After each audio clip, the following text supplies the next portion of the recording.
We're learning about how much ishtadlut a person must do in his life. Now it's nogea, not only parnasa. People think when we talk about bitachon, it's somehow related only to parnasa, because people are struggling with parnasa. It's not nogea only parnasa. Bitachon is nogea everything in life. It's nogea having a good shidduch. It's nogea having good children. It's nogea having good health. It's nogea having good learning, good chavruta, good rebbe, good shul, good everything, whether it's good or not good, whatever it comes across, everything in your life, that is what bitachon is all about. So, how much ishtadlut one needs to actually take and do and exercise in order to receive what is coming to him. Now, Chamim tell us let's take parnasa, because parnasa is usually the model that we learn from it to anything else. Chachamim tell us that the parnasa of a person is decided already on Rosh Hashanah for the whole entire year. Parnasato shel adam ktuva lo merosh Hashanah ad Rosh Hashanah, which means it doesn't make a difference how much ishtadlut do you make. You're supposed to get the same amount of money that was decided and declared for you on Rosh Hashanah. You work very hard on Rosh Hashanah to ask HaKadosh Baruch Hu for that parnasa, and that's it. It's decided for you for the entire year. What do you need to do the rest of the year? Just collect that parnasa. You can't get more, and you're not going to be able to get less. You could spend the money that you get. You're getting a certain amount of money. Let's say it was decided for you to get $100,000 this year.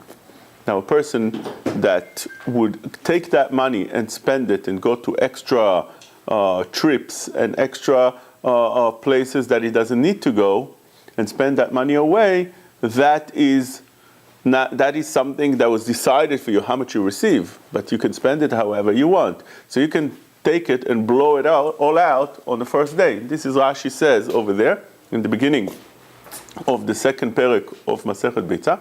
Rashi says on that Gemara that a person should pay attention that you should not overspend because he's not getting more because he spent. You spend that money, you're not getting that money back. It could be that it's different in few things, as the Gemara says, and that it's Otzaot Shabbat, Otzaot Yom Tov, Otzaot Rosh Chodesh, Otzaot Banav leTalmud Torah. So if you're spending money for Shabbat, that money you'll receive back. But otherwise, you want to spend some money on other things, you won't receive it back. So that is not only when we're talking about Parnasa. Parnasa is a model. But it's not only Parnasa, rather it's everything. If I give money for Talmidim, for Yeshiva. That's Otzaat Banav leTalmud Torah. So it's not only Banav, it's Talmud Torah. You're doing for Talmud Torah. Huh? How about your time? What do you mean by your time? Give your time. Oh, so Moshe says that a person is obligated to give time as a maaser, which means maaser is not only money, but also time. So if you, let's say, learn 10 hours a day, give 1 hour to somebody else, to teach him, to help out with the learning. Okay? Is it learning not chesed? It's better learning, but chesed as well. Learning is the highest form of chesed. Now, when we're talking about that idea that everything is decided for you already on Rosh Hashanah, it's not only the parnasa, it's not only money. The Kehilot Yaakov, the Stipler, was asked about a person that had a lot of kids already, and they asked him that it's hard for them to have another kid. They want to stop having kids. So the Stipler explains why it's not a good idea to stop having kids, and kids are a bracha, and eventually they'll help around the house. It's just hard in the beginning, but eventually they grow up. Look, I don't know, that was maybe in the age of the Stipler. Today they say the opposite. The more they grow, the harder it is. But that's the way it was. So the Stipler says, besides all that, the Stipler says, you should know that regardless how much pain and how much struggle you have is also decided on Rosh Hashanah. How do I know that? My Rosh Hashiva, when I was young, installed that always. He used to speak about this disciple. This is a letter that he has in the Karyana de Igarta. And he brings over there that idea that you should know that not only the parnasah of a person is decided on Rosh Hashanah, everything is decided, including how much struggle you'll have. So therefore, it's already decided on Rosh Hashanah that you'll have a certain amount of struggle, of pain, of hardship. You can either, says the stipler, take that and use it in a positive way to get a baby, right? It's a beautiful thing. It's a bracha. It's a mitzvah. And yes, it's hard. Or you can deny having the baby and avoid it, and you'll get it in other means. What happens? It could be a terrible thing. Could be the dryer will break, the washer would break, the car would break. Could be millions of different things, but it has to be equivalent to that amount, because the amount, if we can measure it, let's say in grams, in kilo, in whatever it is, in volume, whatever amount you can fill up of pain, of struggle, of hardship, that same amount you would get regardless. Regardless. You can only change it on Rosh Hashanah when you come in front of HaKadosh Baruch Hu, and then when it's sealed on Yom Kippur. But afterwards it's decided you'll get a certain amount. So, says the stipler, it's a good idea. At least you're getting pain, at least you're getting hardship, at least you're getting a struggle, at least you're getting challenges. Get something good out of it. Right? As the previous president used to say, don't ever let a crisis go to a waste. Remember that that saying? I mean, over here also, once it's hard, at least don't let it go to a waste. Get something good out of it. Good. So now that we started with that, so why do we need to do ishtadlut altogether? If that amount of parnasah you receive, ishtadlut means a try. You have to try to get that money that was designated for you. You have to go out there and fight. You have to go out there and work. You have to, right? When you go out to work, it's a fight. It's a struggle. Not everybody has a salary. They go in the morning and they have to do some computer work, and then at the end of the week they get a check. Not everybody goes to teach and they get a check. Some people go to business, it's a fight every day in the morning. They know they're going out there. It's a war, not a fight. It's a battle, a war. Yeah. So in the end of the day, why do we need to do all that? If you receive your money anyway, if you receive your parnasah, your welfare anyway, why do you need to have that, what we call ishtadlut? Ishtadlut is what? To try, right? To give it a push. To give it, how would you define? Effort. Effort, exactly, effort. Why do you need to put effort into it? So over here, we're going into a sugya called how much and when and why you need to do that effort. And that is the sugya of ishtadlut. And let's start by first of all explaining that HaKadosh Baruch Hu created the world, and HaKadosh Baruch Hu is not interested that things should come out in this world as a miracle. He doesn't want to be seen in every act that happens to us, and everything and every move that happens to us, everything is a miracle. As we explained last week, that the Ramban says, Ki kol dvarenu nes. Everything in the world is a miracle. But HaKadosh Baruch Hu wants it covered. He doesn't want it to revealed. He doesn't want that when I eat and everything it goes into the right place, and it turns into nutrition and blood and breaks down to every place in the system, that we should look at it right away and understand it's a miracle. It needs to be some kind of work that we have to put into our mind to understand that it's a miracle. It shouldn't be something that right away seen as a miracle. Like for instance, if you see the sun shining in the middle of the night, like we explained last week, that would be a miracle. If you see somebody who's dead, all of a sudden he wakes up out of the grave, he was dead for 2 years, all of a sudden he breaks the grave and he gets up, that's a miracle. Kadosh Baruch Hu doesn't want to do miracles openly. He did miracles, the Ramban explains, in the past, and it stays like that. He would not repeat those miracles anymore. Why? Because if you see a miracle, so then you have no nisayon, no battle to understand that HaKadosh Baruch Hu is in the world, right? And to have emunah, and to understand that HaKadosh Baruch Hu is the one running the world and ruling the world. You're not going to have such a nisayon, a try, a battle understanding that. Rather, you'll understand. You saw Kadosh Baruch Hu. When you see a miracle, you see a Kadosh Baruch Hu. So therefore, Kadosh Baruch Hu always wants miracles to be covered up. And he puts them looking like nature. The sun comes up in the morning. It's a miracle. It looks to us as nature. And we need to understand that it's something so strange. A sun coming out that can wake up in the morning and everything is functioning good. That's a very strange thing. So says the Ran. I'll read you a few things that we found in the Rishonim. The Ran says the following in Drush Mini. חפץ השם יתברך לקיים מנהגו של עולם בכל מה שאפשר. הקדוש ברוך הוא wants the world to run smoothly the way it does without doing any miracles. ושהטבע יקר בעיניו. The nature, the way it is, it's very important to הקדוש ברוך הוא. יקר בעיניו. לא ישנהו אלא לצורך הכרחי. הקדוש ברוך הוא does not change the nature unless when it's very much needed, as the miracles that happened in the time of Mitzrayim, when they came out of Mitzrayim, the river split. That's something that Hashem doesn't do. He did it back then, and only when very, very much HaKadosh Baruch Hu needs to change the nature, he would do that. Otherwise, he wouldn't. מפני זה אמר משה, הצאן ובקר ישחט להם. Moshe Rabbeinu says, boy, you're going to have for everybody tzon uvakar, you're going to have for everybody meat. That's not possible. You think Moshe Rabbeinu didn't think that HaKadosh Baruch Hu could bring everybody meat? Of course he could.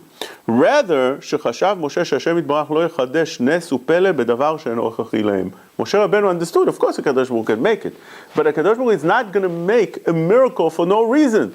HaKadosh Baruch Hu tries to cover up the miracle. So therefore he asked HaKadosh Baruch Hu, how could that happen over here? It's not going to happen that everybody would have meat.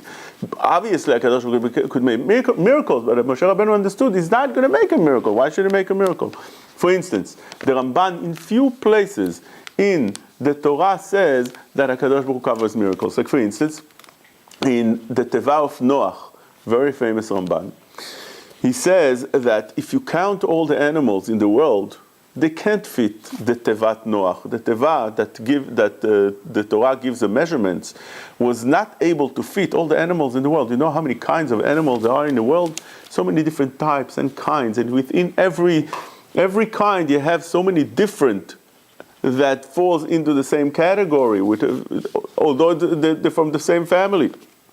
So says the Ramban, how did they fit into such a small teva relatively?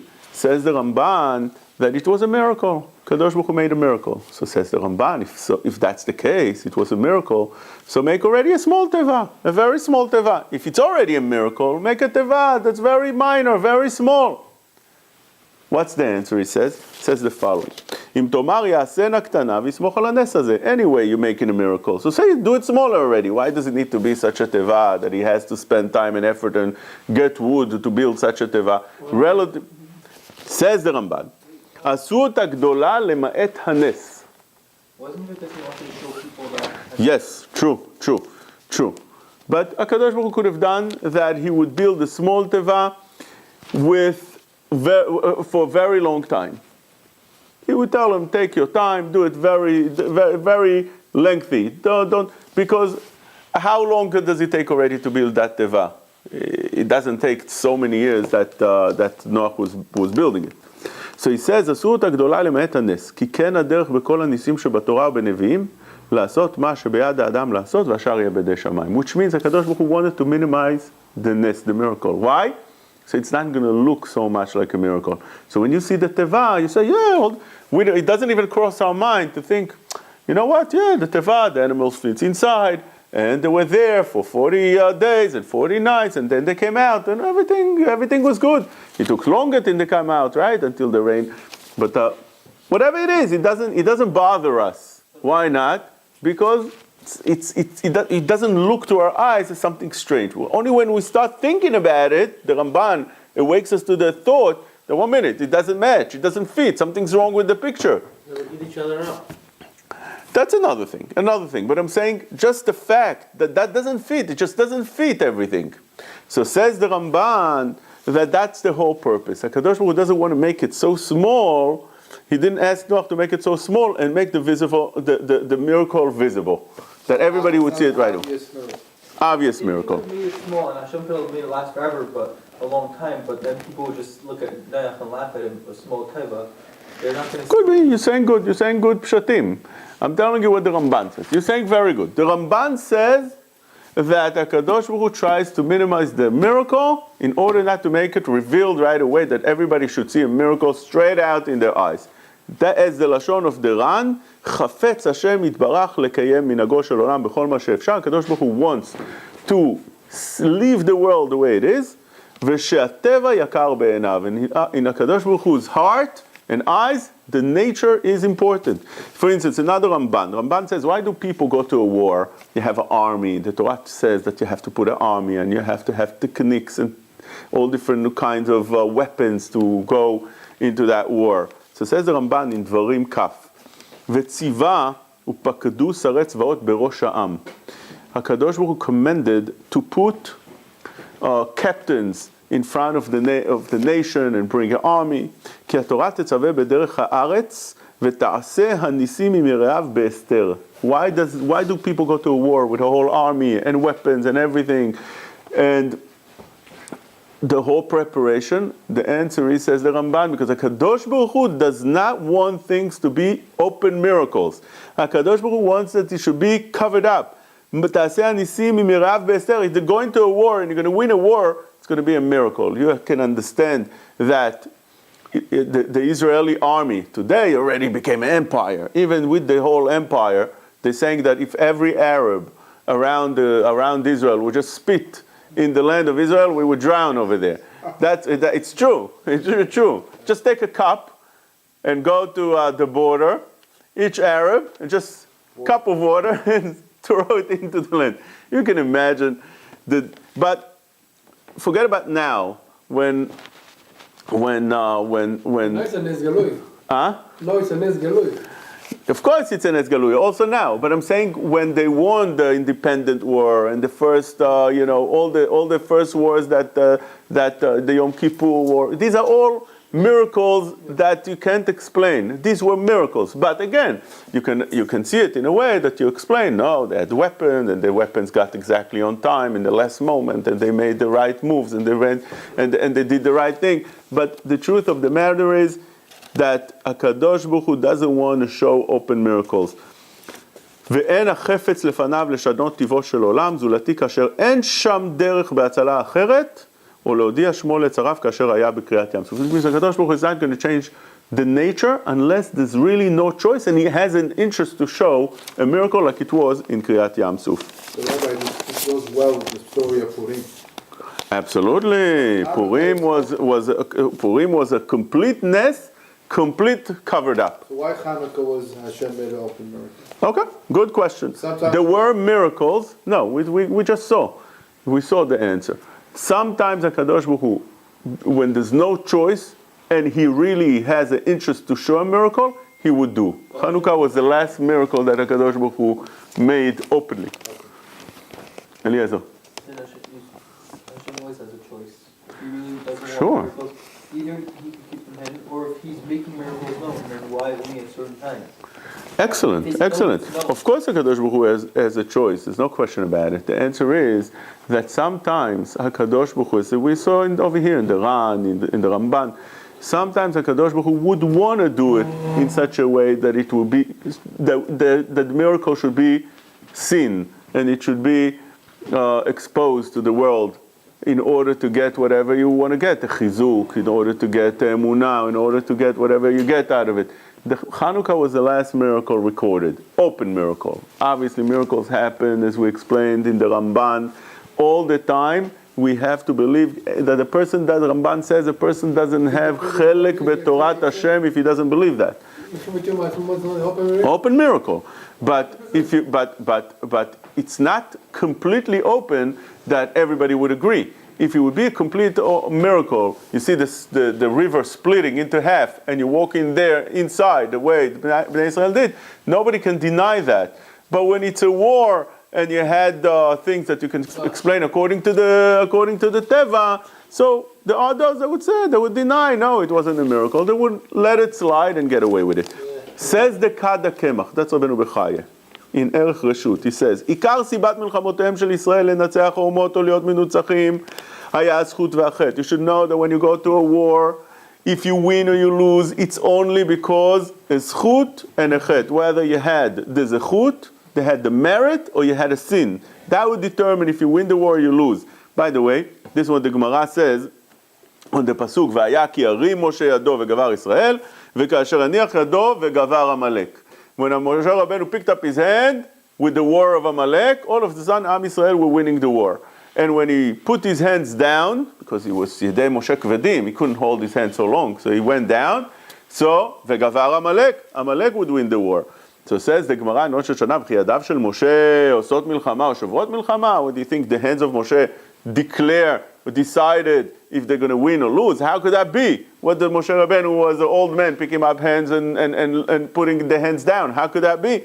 אלא לומר לך, כל זמן שהיו ישראל מסתכלים כלפי מעלה ומשעבדים את ליבם לאביהם שבשמיים, היו מתגברים, ואם לאו היו נופלים. Which means, Moshe Rabbeinu would pick up the hands, it would be a sign to Am Yisrael, look up, look at the heaven, look at HaKadosh Baruch Hu, put your hands into emunah, have the trust in HaKadosh Baruch Hu. If that's the case, they would win a war. As soon as Moshe Rabbeinu put the hands down, he would feel weak and he couldn't hold the hands anymore.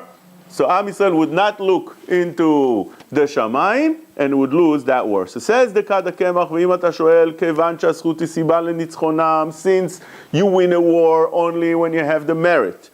למה היו יוצאים למלחמה בעם רב? So therefore, why did it send a large army to fight a war? You could just send few people. You don't need to send a large army. ועוד למה יוצאים חלוצים, ולמה יצטרכו לתקן המערכות? Why you have to have techniques of war, and you have to have a whole system, and you have to have weapons. You don't need all that. If you have the merit, you win, right? Just like they say, you know what? You're going to walk when the rockets are coming down in Israel. Don't worry about it. Walk in the street. Why? If the rocket is going to, if you intended to get the rocket, nothing's going to help, even if you're inside the miklat. And if you're not, so you can walk in the street. But that is wrong, as we're seeing from here. That's not the approach of the Torah. But that is the question that he's asking. The question of Rabbeinu Bechai and Kad HaKemach is, why do you need to make yourself a whole army and go to a war ready? You don't need all that. You're going to win the war regardless, even if you don't have any of that. Right? Avraham Avinu went to a war against 5 kingdoms. Chameshet HaMelachim. How many people did he have with him? Api Rashi, it's him and Eliezer. That's it. Avraham Avinu wasn't a warrior. He didn't have weapon, and also Eliezer.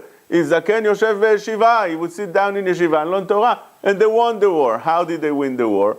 Because they had the zechut. So therefore, ask Rabbeinu Bechai, so why do you need all that? כי אם היו זכאים, היו מנצחים עמים רבים במעט גוי, ואם היו חייבים, לא הצילם ריבוים. התשובה בזה, what's the answer? כי גם בזמן שישראל זכאים, even though עם ישראל have the merit, היו ראויים להתנהג בדרך הטבע והמקרה. כי ראוי לו לאדם להשתדל לעשות מה שהוא בידו. A person needs to do whatever he can. He should not leave things to the מקרה. He should not leave things to the miracle, which means he should do the השתדלות in order to cover up that miracle that's going to come. והשאר יניח בידי שמיים. שאם לא כן, לא היה צריך לעשות נוח תיבה. He says the same point. If that's the case, Noach shouldn't even need to make teva. And HaKadosh Baruch Hu didn't need to rip the Yam Suf for Am Yisrael. Rather, he says he could have taken them on the air. יכול להפריחם באוויר ולהצילם. Also Noach, he could have taken him above the clouds. And all would be good. It would be putting them on the carpet, like the Baba Sali, like the Baba... and the carpet will go above the sky, and all is good. And over there, they would eat cookies and drink wine, and it will be good. Rather, Kadosh Baruch Hu doesn't want to do that. Why? Because ראוי להתנהג על פי המקרה והטבע, אף שהם זכאים. Once we establish that idea, we come to a very, very important perush that it's brought down in the Mefarshim, and I'd like to read it for you from the Michtav Me'Eliyahu. And the Michtav Me'Eliyahu explains the following things.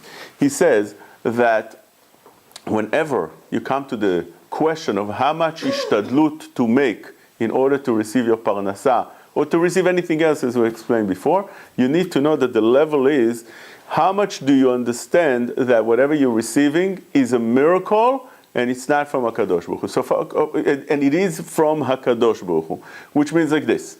Whenever you receive parnasah, you have to believe that the parnasah is from HaKadosh Baruch Hu. It's not because of your hishtadlut, from your effort. It's not because of your effort.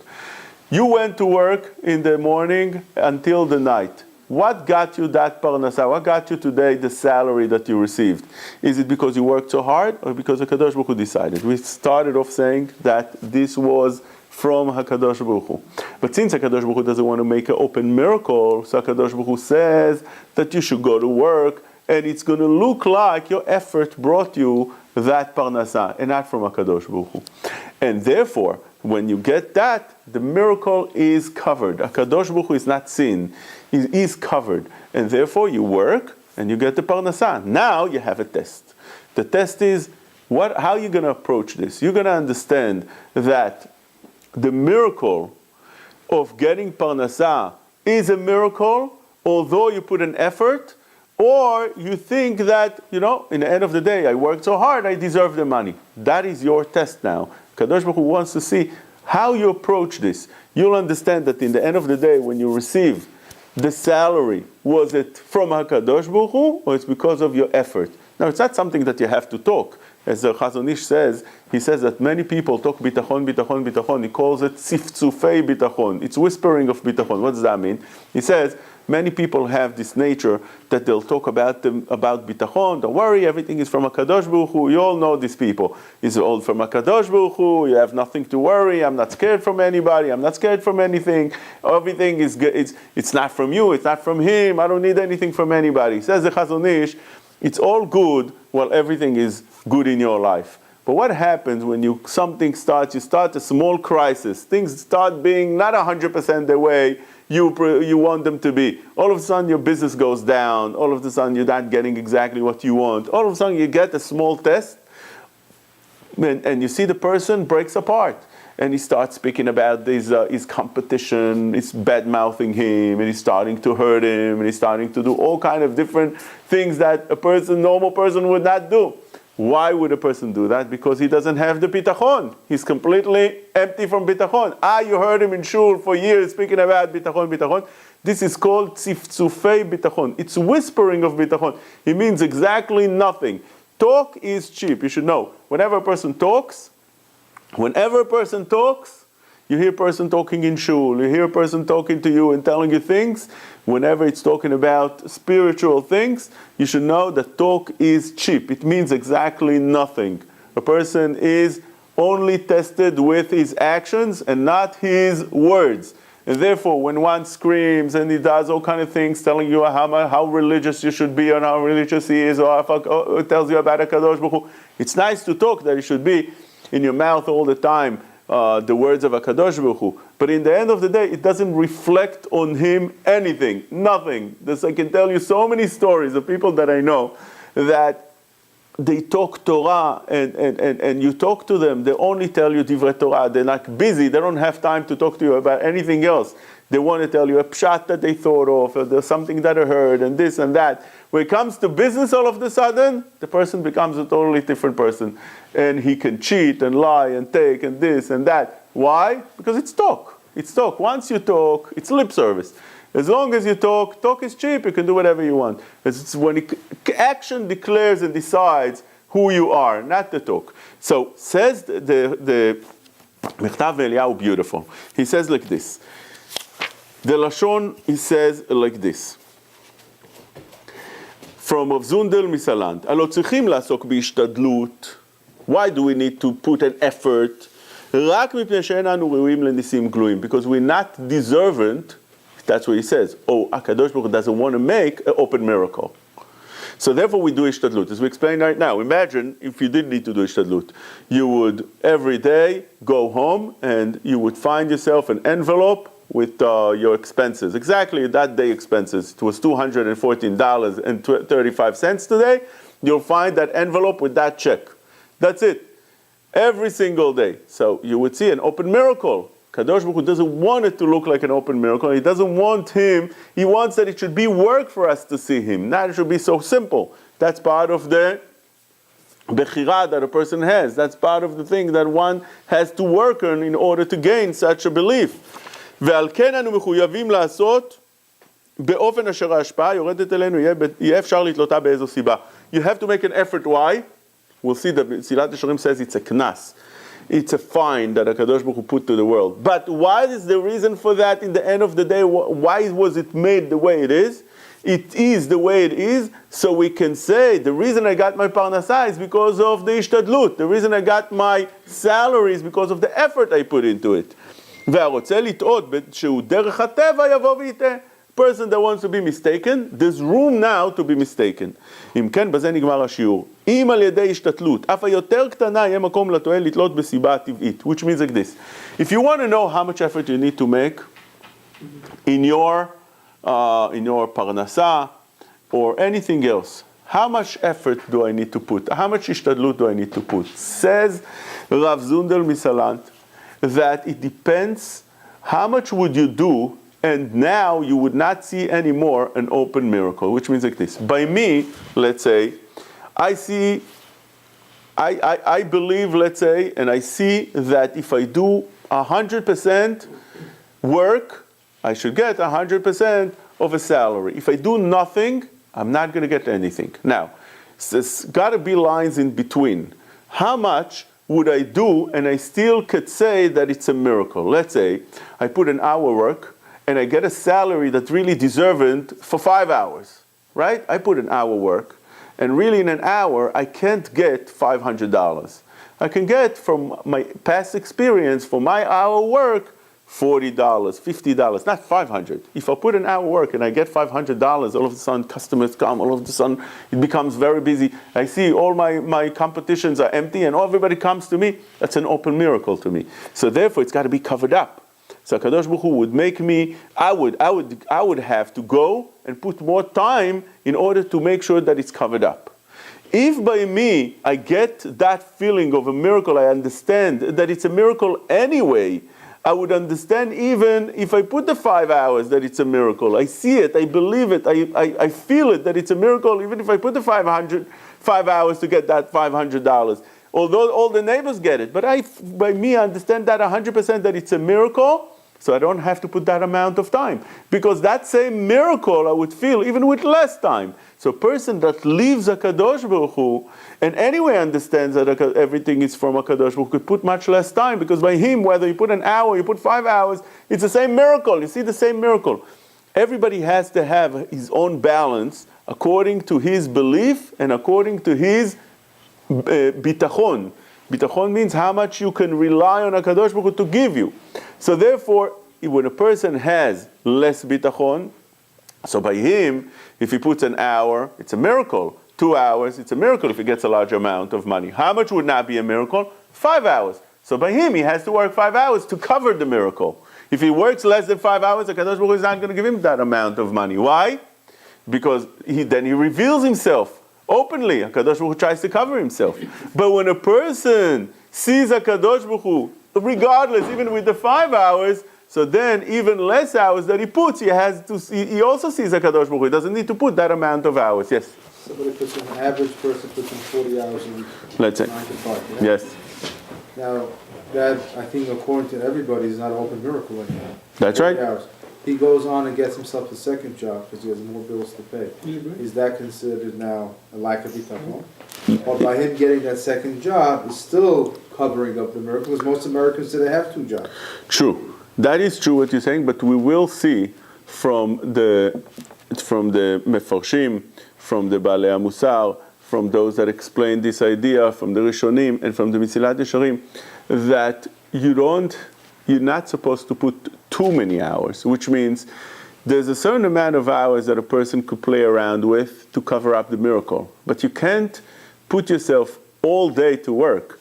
Yeah, you can't work from morning till night, because bitachon is not an optional thing, as we explained last week. It's not something that, it's a nice thing to have. If I'll have bitachon, I wouldn't have to work from 7 o'clock in the morning till 9 o'clock at night. I would have bitachon, I would work 3 hours a day and go the rest of the day to yeshiva.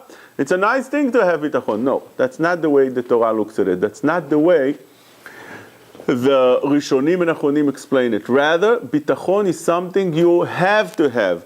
As you'll see you know, in the beginning of the Shulchan Aruch, right away in the beginning, it says over there that one should read the Parashat Haman every day. That's what the Shulchan Aruch says in Siman Aleph.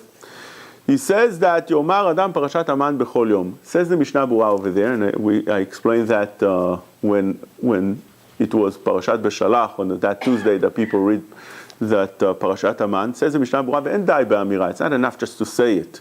When you say Parashat Haman, and it just lip service, as we're saying, it's just words, doesn't mean anything. That's not going to bring you to פרנסה. אלא שיתבונן מה שהוא אומר, כדי שיאמין שכל מזונותיו בהשגחה פרטית.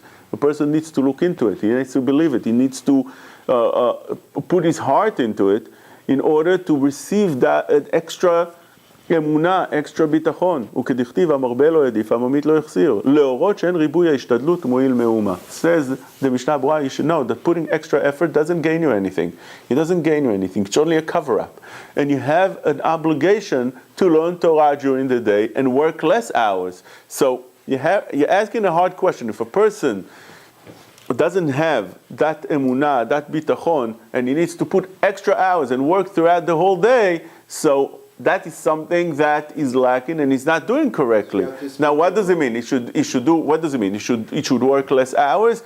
That also means that, but it starts not from working less hours. It starts from gaining better emunah, better bitachon, learning about it, and trying to practice it. Again, don't think it's easier said than done. This is one of the hardest things to do, to actually work on your emunah, work on your bitachon.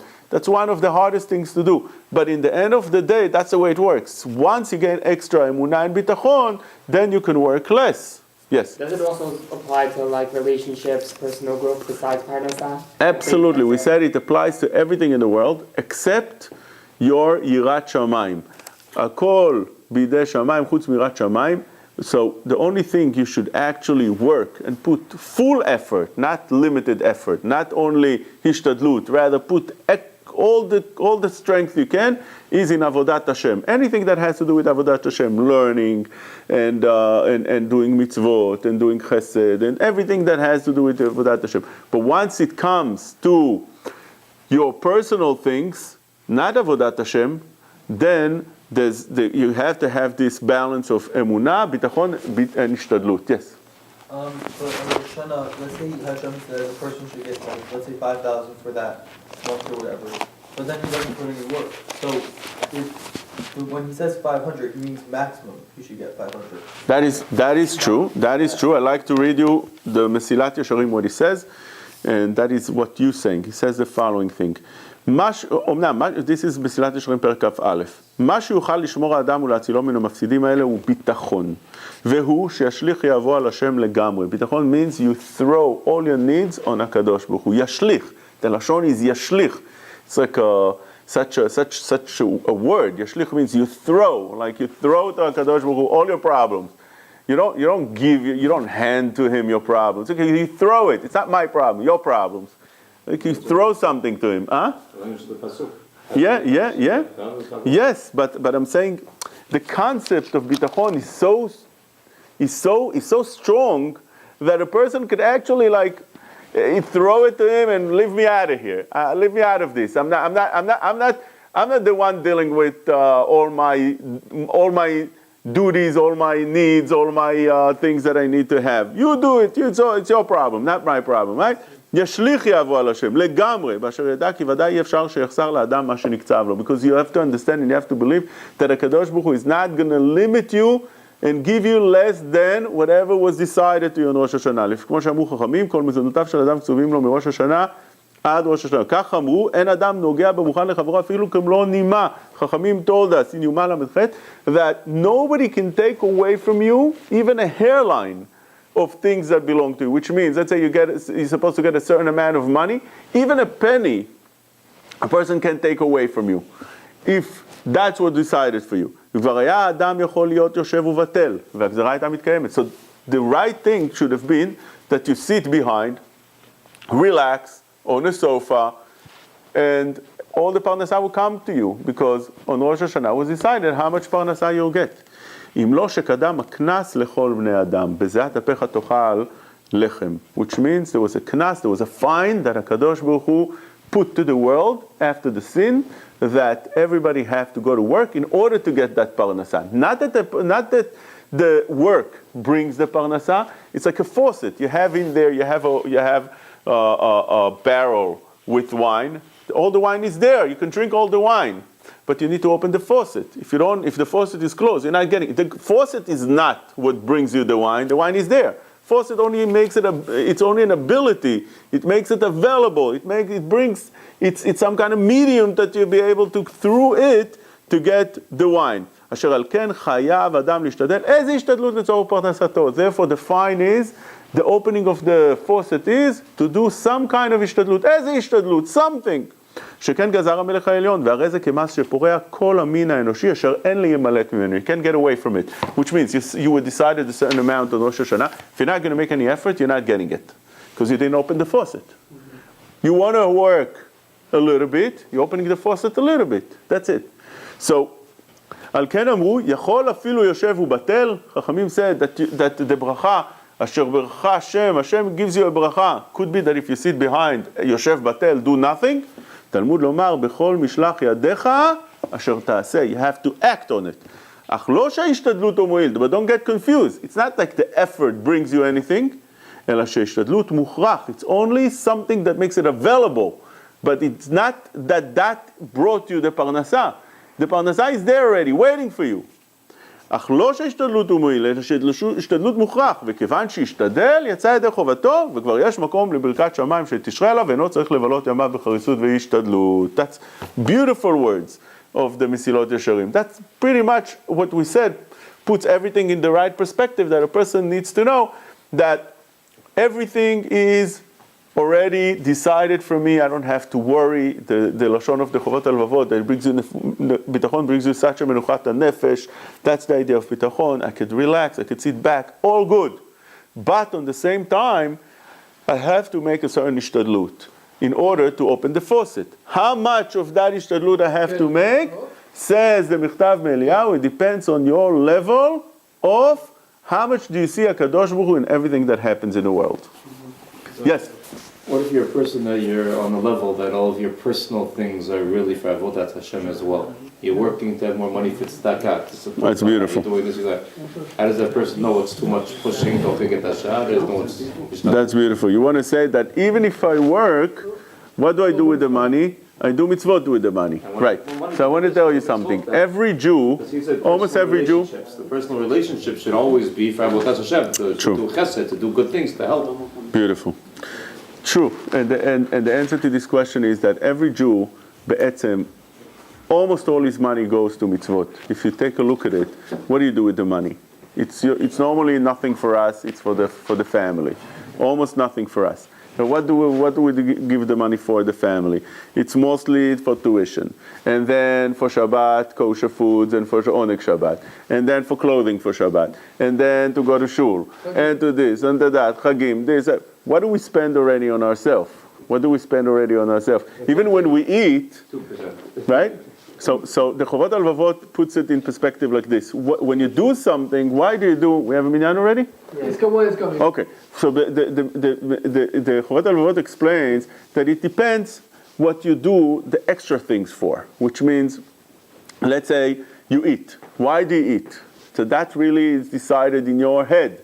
Do you eat in order to have strength for Avodat Hashem, so I can pray, so I can learn, so I can do mitzvot, so I can teach my kids, so I can take my kids to yeshiva, bring them back, be there for them, be cheerful, or I eat because it's good. I enjoy eating, or I need the strength to do whatever I want to do. So that also something that would define whether you're acting on whether your things that are reshut are be'etzem for a mitzvah or not. Yes. Rabbi, you mentioned that the Bitachon aspect of our effort applies to everything except Avodat Hashem. So does that mean Hashem doesn't help us in our Avodat to Him? No, Avodat Hashem also HaKadosh Baruch Hu helped. There's something called Siyata Dishmaya. And HaKadosh Baruch Hu does help in Avodat Hashem, definitely does. But the difference between Avodat Hashem and other things, in other things, you only have to do Ishtadlut. Once you did Ishtadlut, you paid the mas, you paid the fine, and now you're free. You don't have to put more Ishtadlut. But when we're talking about Avodat Hashem, learning Torah, you never pay the fine. You're not like, I did my part and I'm all good. Now I can go and rest. Now I can go to a vacation. That doesn't end. That's where, but obviously you have siyata dishmaya in everything. In what we do physical and what we do for Avodat Hashem as well. Yes? Back to my old question. Oh. If somebody puts in 40 hours, and says to himself, something, anybody puts in 40 hours is not an open miracle anymore. 40 hours of work, I'm not going to get this, I'm not going to take the second job, Hashem will help me. Is that halachically allowed? It could be that it's not only halachically allowed, it could be that it's halachically obligated. Obligated. That- So put in overtime. and But second again, job. it doesn't work that way. It doesn't work that, I'm cutting my hours, and now Not cutting hours, you're just not getting more hours. Yeah, I'm not getting more hours, and now Kadosh Baruch Hu will provide. No, I have to first work on my bitachon, my emunah. The very famous story of the Al-Sheikh. The Al-Sheikh came and he gave a drasha in shul, and he said that you don't have to work, Kadosh Baruch Hu provides parnasah, and that's it. So there was one person that was a eglon. He was riding a caravan with the horsey.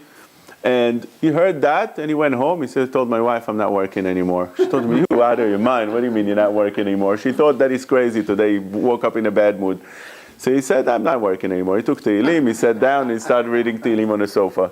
First day, second day, third day, the wife started screaming. He says, what do you mean? I'm not going to work. I don't need to work.